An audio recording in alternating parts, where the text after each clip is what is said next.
네, 반갑습니다. 네, 저는 원불교 김도진 교무입니다. 저는 논산에 있는 연산교당에서 주임 교무를 맡고 있고요.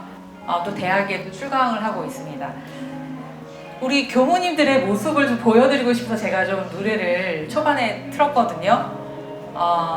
교무님들께서 이렇게 노래를 하시고 계신데, 제가 지금 입고 있는 옷은 양장이에요. 이제 요 근래에 저희가 원래 정복은 저렇게 그 한복인데 양장도 입게 허용을 해주셔서 제가 보여드리려고 오늘은 제가 양장을 입고 왔습니다.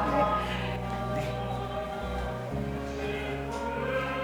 잠깐 노래를 조금 들으시면서 그냥 좀 저의 소개를 하겠습니다. 저의 소개를 저보고 하니까 좀 쑥스럽네요.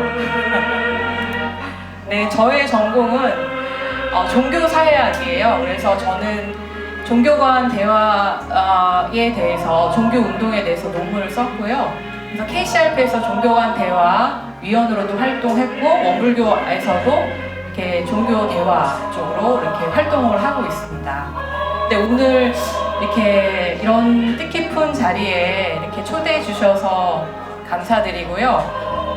아마 원불교에 대해서 낯설기도 하시고 잘 이렇게 모르시는 분이 많을 것 같아서 오늘은 제가 원불교를 좀 소개하는 방향으로 또 원불교 여성의 어떤 성평등에 대해서 간단히 여러분들과 나누는 시간을 갖도록 하겠습니다. 네. 이 영상도 한번 보여드릴게요. 그냥 인트로듀스라고 생각을 하시고, 이 운동문화원을 장소로 해서요, 음악 동행이라는 음악을 찍었는데요. 한번 보겠습니다. 재미있는 음악이 될 것 같아요.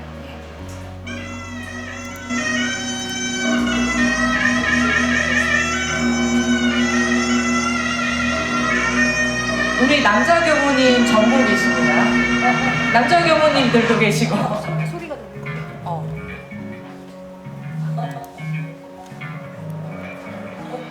오셨네 오셨네 세부천님 오셨네 열렸네 열렸네 새하늘이 열렸네 하늘이 열린 온난의 아침 오셨네 세부천님 오셨네.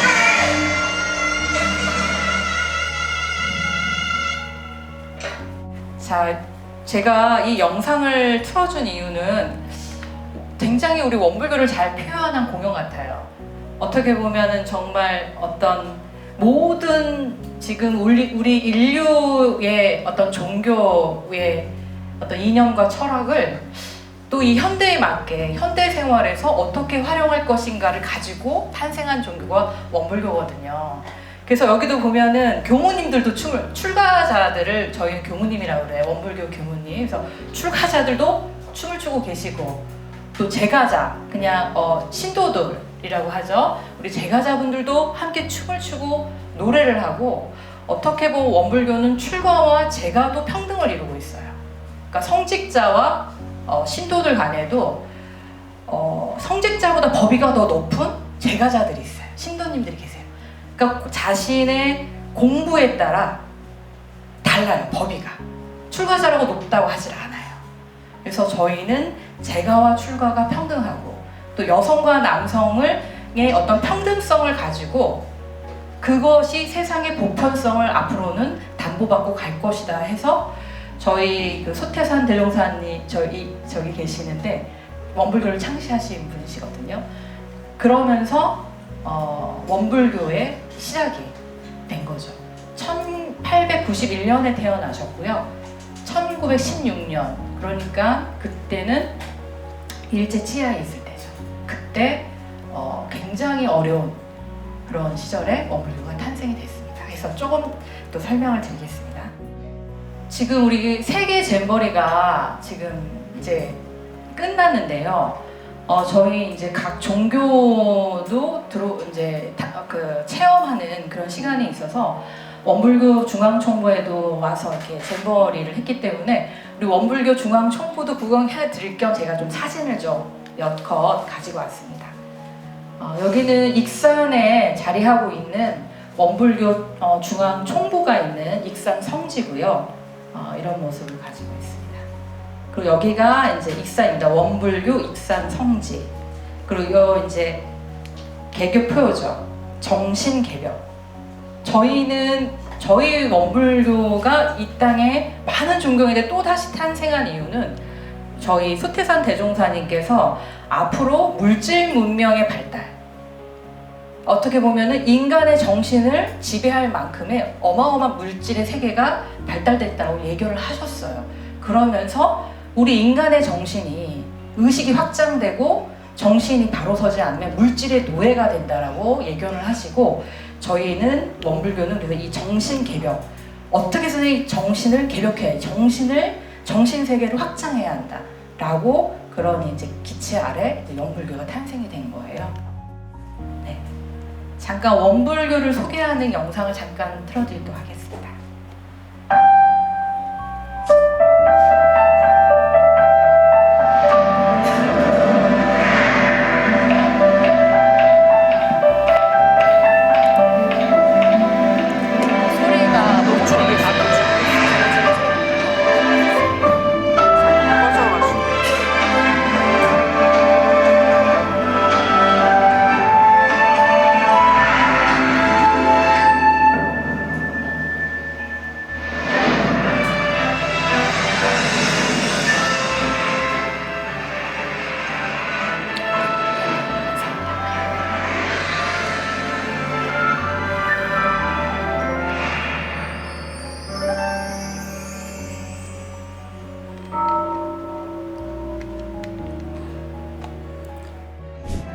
원불교가 생활 속에서 불법을 실천하는 살아있는 종교라는 것을 말해줍니다. 그러니까 네, 영상은 여기까지 보도록 하겠습니다. 왜냐하면 교리적인 면이 계속 나와서 아마 제가 좀 설명을 하는 게 좋을 것 같습니다. 그래서 원불교는 1916년 4월 28일 소태산 박준빈 대종사님께서 큰 깨달음을 얻으시면서 시작된 종교입니다.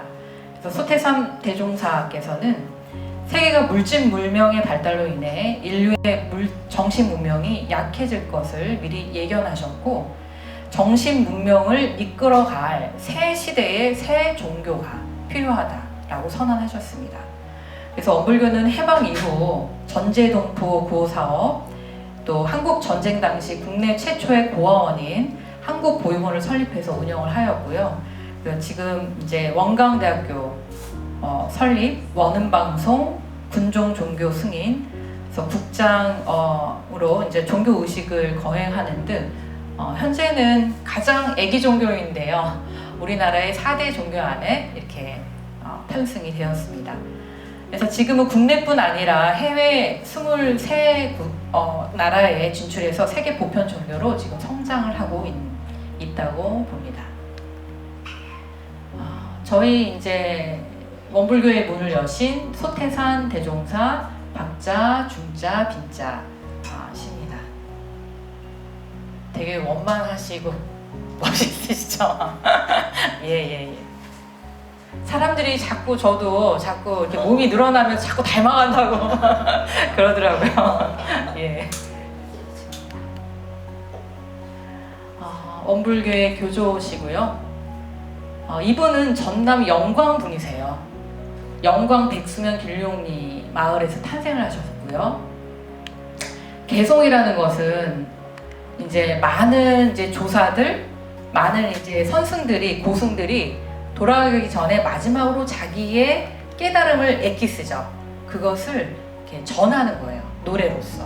그걸 개송이라고 하는데, 저희 소태산 대종사께서는 이 개송을 돌아가시기 전에 전하는 게 아니고 살아 계셨을 때, 앞으로의 이 깨달음은 한 사람에게 이렇게 전해지거나 하는 것이 아니라 모든 민중들, 모든 사람들이 다 받아서 평상시에 그 깨달음을 훈련하고 또 공부하는 그런 지표로 삼아야 한다 하시면서 살아 계실 때 저의 계송을 내려주셨어요.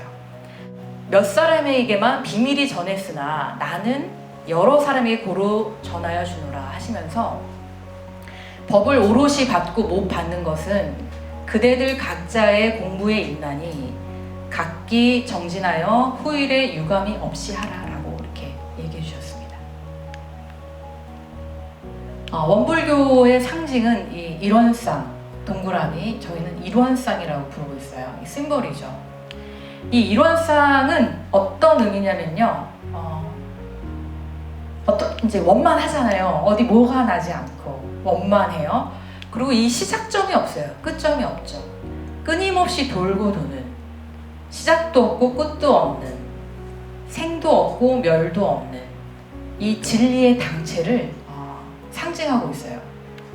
그래서 이것은 다만 이 우주 진리의 표상뿐만이 아니라 사실은 우리의 마음도 그렇다는 거죠. 우리의 마음의 모양이다 라고 해요. 그러니까 이것은 우주 만물의 모든 만물의 어떻게 보면은 모양이라고 볼 수 있어요. 이게 보면은 안에가 비어 있죠. 비어 있어요. 비어 있는 가운데 돌고 돌아요. 그러니까 무슨 말이냐? 자 봅시다. 우리가 이 법당의 공간을 한번 살펴볼게요. 이 허공이죠. 이 허공이에요. 이 비어 있죠. 비어 있으니까 이 모든 존재, 만물이 드러나는 거예요. 만약 이 허공이 가득 차서 뭔가가 있어. 그럼 제가 여러분을 볼 수 있나요? 잘 안 보이죠. 그리고 꽃과 아무리 아름다운 꽃이 있다고 해도 보이질 않아요. 뭔가 가득 차 있으면 보기가 어렵거나. 이 우주 만물은요, 이 완전한 허공 속에 드러난 존재들이에요. 다 비어있는 가운데 나타날 수 있다는 거예요. 비어있지 않으면 절대 나타나는 게 보일 수가 없어요. 그렇게 존재하는데 이게 우주 만물만 그렇게 되어 있는 게 아니라 우리 마음도 원래는 이 허공처럼 비어있다. 슬픔, 분노, 성냄, 어리석음이 다 비어진 그러한 본래의 마음을 가지고 있다. 그런데 그 안에 어때요? 나타나는 거죠. 똑같이 만물이 나타나듯이 이게 노트북도 있고 선풍기도 있고 하듯이 우리 마음도 즐거움이 나타났다. 그렇죠. 괴로움이 나타났다. 외로움이 나타났다. 고통이 나타났다. 행복이 나타났다. 그러면서 나타나는 건 뭐냐면요. 나타난다는 건요. 이미 내 마음의 바탕이 비어 있기 때문에 마음 자리가 나타날 수 있는 거예요. 그래서 우리 일원상은 뭐냐면 바로 이 우주 만물의 모양이기도 하지만 우리 마음의 모양이다. 그래서 이걸 보면서 여기에 일원상에 절을 하라는 게 아니고 우리는 이걸 여기만 절하는 게 아니라 이걸 보면서 내 마음에 부처의 마음을 깨달아라. 너의 마음이 그렇게 생겼다는 거죠.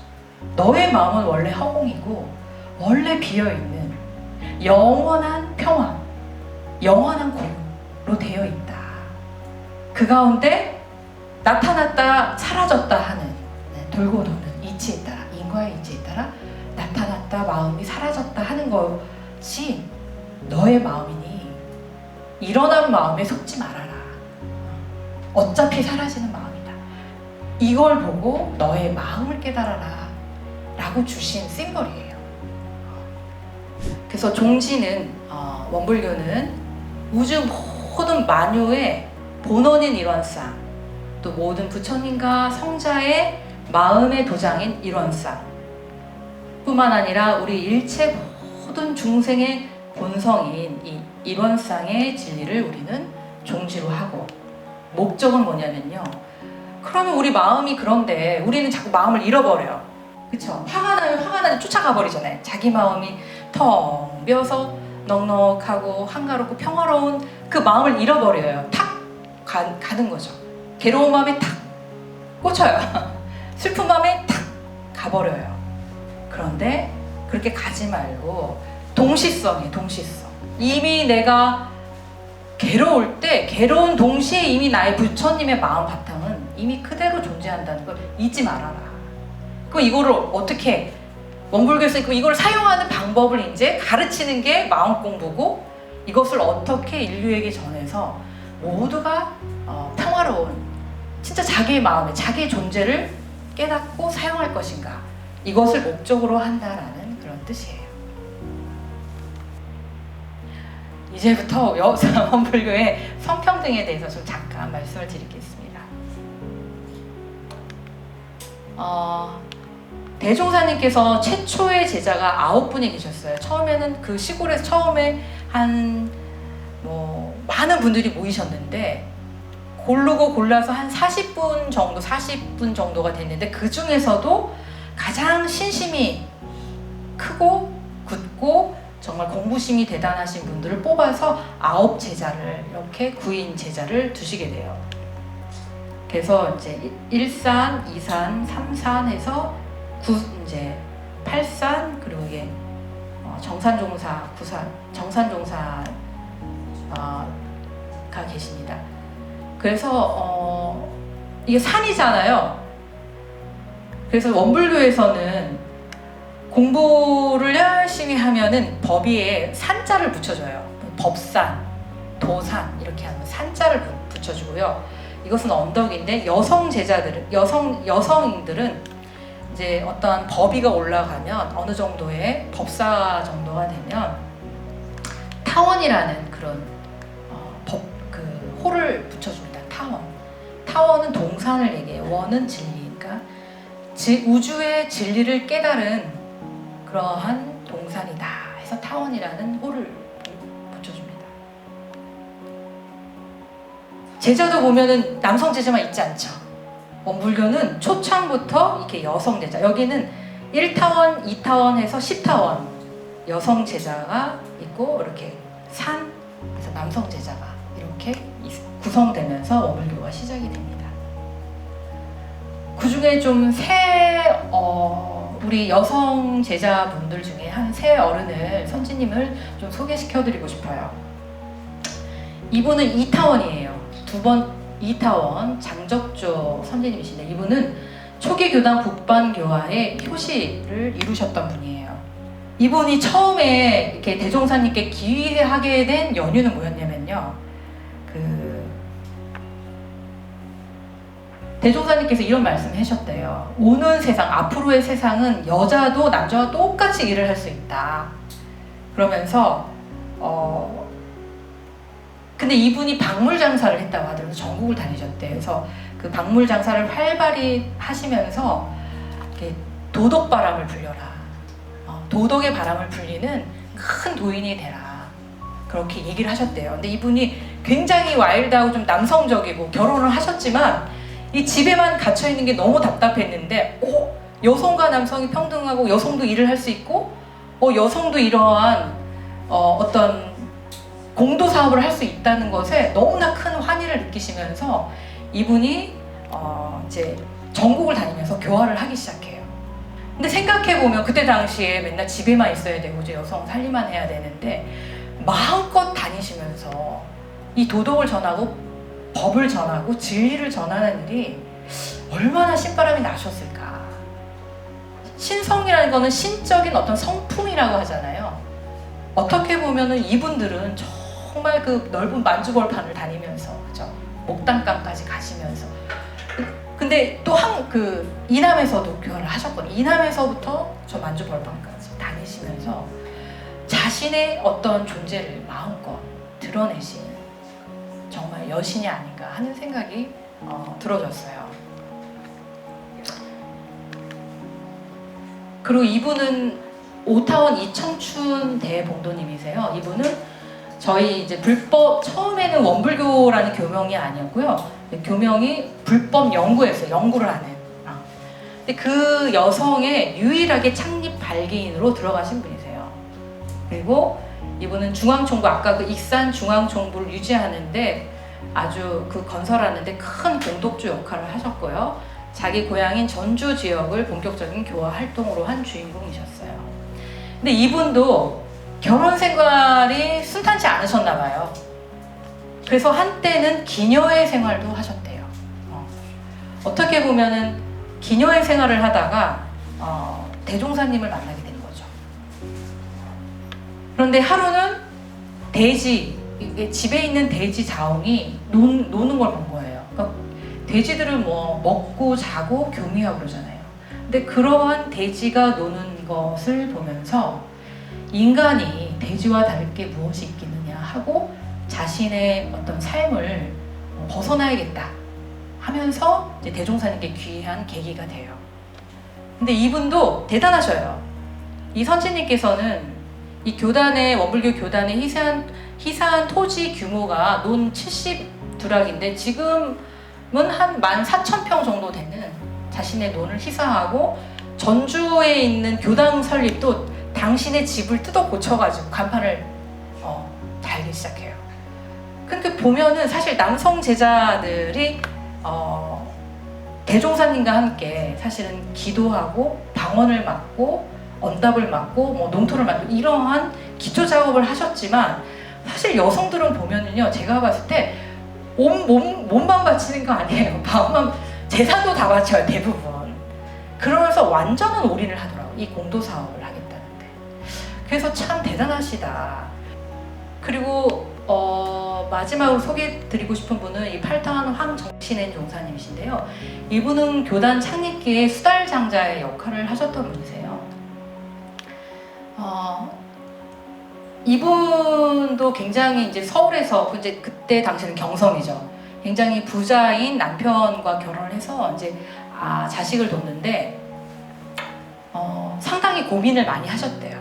자기 삶에 대한 고민을 많이 하시다 이제 무슨 무슨 대단하신 깨달으신 분이 있다 서울에 온다 해서 그래 뭐 그냥 한번 만나보지 뭐 이런 식으로 갔다가 대종사님을 만나자마자 자기도 모르게 무릎을 꿇었다고 하더라고요. 그러니까 이분이 지금 우리 왜 동대문 쪽에 보면 이대병원 있잖아요. 지금도 이대병원 있나요? 제가 서울 떠난 지 오래돼서 그 자리가 원래 이분의 그 집이었대요. 그래가지고 그때 이제 그리고 뭐 이승만 대통령의 자택도 원래 이분의 집인데 이승만 대통령께서 살짝 하셨다고 하더라고요. 일단 뭐 많은 재력을 갖고 계셨어요. 그런데 이분이 한국 전쟁에서 이제 일제 치하가 이제 지나고 좀 한국 전쟁이 발발했을 때 원불교는 이미 공화원을 시작하고 있었어요. 그런데 이제 그걸 알고 이승만 대통령께서 이제 요청을 했죠. 이분이 이제 유엔에 뭘 해가지고 영국으로 순방을 갔다가 갑자기 이제 6.25가 발발이 되면서 한국에 급히 들어오고 그 이승만 이제 대통령께서 이 전쟁 고아를 맡아달라 부탁을 하셔서 전쟁 고아 900여 명을 데리고 제주도로 피난을 갔었대요. 그래서 이제 우리나라에 어떻게 보면은 어떠한 틀을 갖춘 최초의 고아원이라고 볼 수 있는 거죠. 나라 전쟁 고아 아이들을 다 이렇게 돌보는 이제 그런 사업들을 하게 돼요. 자, 그래서 이렇게 소개를 해드리고요. 그래서 대종사님께서는 어떠한 여성, 남성 평등한 법을 제창하셨는지 좀 소개를 드리겠습니다. 조선 말기 개화의 바람이 불면서 당시 서구 사회에는 남녀 평등에 대한 관심이 신교육을 받은 신여성들 중심으로 서서히 전파가 되기 시작했어요. 이때 제가 소개는 안 드렸지만 구타원 이공주라는 그 제자는 대종사님, 그러니까 이분은 이제 황후에 시독을 하신 분이셨어요. 이분은 일본에 사실은 이 동네가 이분들이 다 집이었어요. 뭐 가회동, 뭐 창신동, 뭐 하여튼 요 일대 다 사셨던 분이었어요, 사실은. 근데 그 소태산 대종사를 만나서 내가 일본에 유학을 가서 조선 여자들을 해방시키는 그런 역할을 하겠다. 내가 박사를 해가지고 조선 여성을 해방시키는 일을 하겠다라고 이렇게 이제 대종사님께 얘기를 해요. 근데 대종사님께서 뭐라고 하셨냐면, 그 신여성들의 어떠한 의식을 잘 알고 계셨고 그 흐름을 알고 계셨고 사회를. 그러나 조선 시대에 남자에 예속된 여자의 삶을 비판하고 부부 동권, 부부의 권리가 동일하다고 하는 부부 동권을 철저히 이행해서 모든 면에서 여건을 인정해주는 동시에 또한 재반 의무를 똑같이 분담해서 서로 피차 의뢰가 없이 해라 뿐만 아니라 네가 가서 문학 박사가 되는 것보다 도를 깨달아서 마음 공부를 해서 도덕 박사가 돼서 한국의 여성만 해방시키는 게 아니라 전 세계의 인류를 해방시키는 그런 선구자가 되라 라고 이렇게 다시 그러니까 방향을 틀어주셨어요. 그래서 남녀 차별만이 아니라 반상, 양반과 상놈, 또 적서, 적자, 서자 이러한 모든 지독한 그 가족 이기주의를 조선시대의 불합리한 사회적 병폐로 보았고 따라서 소태산 대종사는 새로운 교보를 구성하면서 사회적 모순을 과감히 비판하고 과거의 낡은 사회를 혁신하기 위해서 이 부부 동권, 남녀 동권을 제창하셨어요. 법의 조항에 넣으셨어요. 그러면서 앞으로의 시대는 여성과 남성의 문패를 동시에 같이 달 것이다 이렇게 얘기하셨어요. 요즘 그러고 있죠. 이미 100년 전에 그렇게 얘기를 하셨어요. 그리고 이때 당시에 보면 대종사님께서 그 여성 제자들과 남성 제자들을 이렇게 가르치고 관리하는데 공부도 따로 하라고 그랬대요. 인재 양성 창립단을 만들어서 여성은 여성의 인재 창립단을 만들어서 공부를 하게 했고 사업도 재무 관리도 남성과 따로 시켰대요. 여성들은. 그래서 사업 기관을 분리해서 여성이 관리하도록 만들었대요. 근데 보통 이런 거 남성들이 할 것 같잖아요. 근데 우리는 여성과 남성을 따로 분리해서 관리하도록 했다. 그러면서 남녀 공동 대표제를 주장하셨어요. 지금은 당신이 대표로서 우리는 그걸 단장이라고 부르고 그때 당신은 단장이었어요. 내가 소태산 대종사가 단장이 되지만 앞으로 36년이 지나면 남자 대표, 여자 대표를 동시에 두어서 교단을 운영하라 라고 지침을 내려주셨어요. 이때 당시에는 상상도 할 수 없는 일이었을 것 같아요. 그래서 지금 이제 그런 대종사님의 법에 따라서 그렇다면 지금 현재 원불교는 현주소는 남녀 권리 동일이 어떻게 되고 있는가 살펴보겠습니다.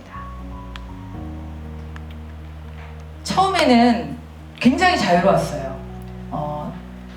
저처럼 이제 출가자 또는 재가자가 다 같이 공부하고 다 같이 일하고 별 구분이 없이 이렇게 지내고 했는데 점점 이제 출가자들이 어떠한 제도권에 이렇게 들어오면서 여성들이 그때 당시에는 뭐 밥도 못 먹었는데 무슨 학교를 갔겠어요 여성들이.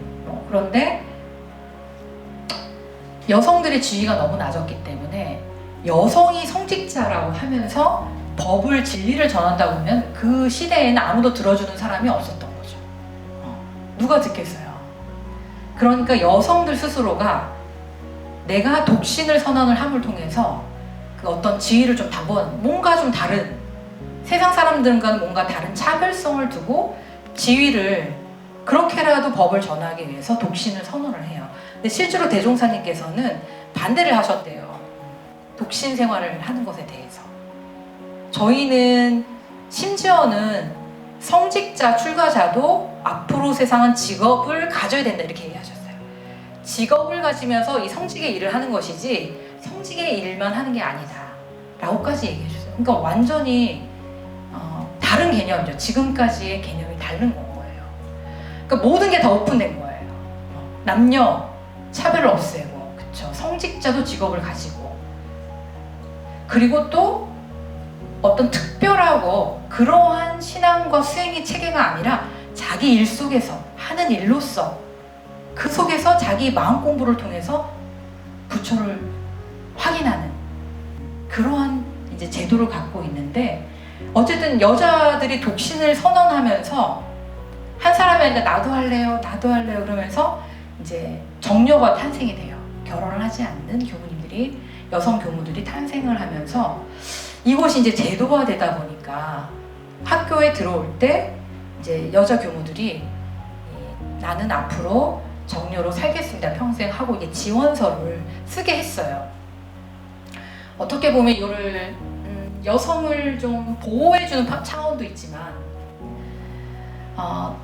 어떻게 보면 지금 현대사회에서는 또 그게 굴레가 되는 그러한 좀 하나의 규칙 정도가 돼버렸어요. 그래서 지금 상황은 그런 것을 이제 대종사님의 본의를 따라서 그걸 타파해야 한다 해서 지금 정녀 지원서를 지금 폐지하는데 저희가 통과를 받습니다. 그래서 여성도 이제 정녀를 선언하지 않은 자기의 의사를 따라서 독신으로 살지 결혼에 살지를 이제 선택할 수 있도록 이렇게 정녀 지원서가 지금 폐지가 됐습니다. 네, 그럼 저의 발표는 이것으로 마치겠습니다. 감사합니다.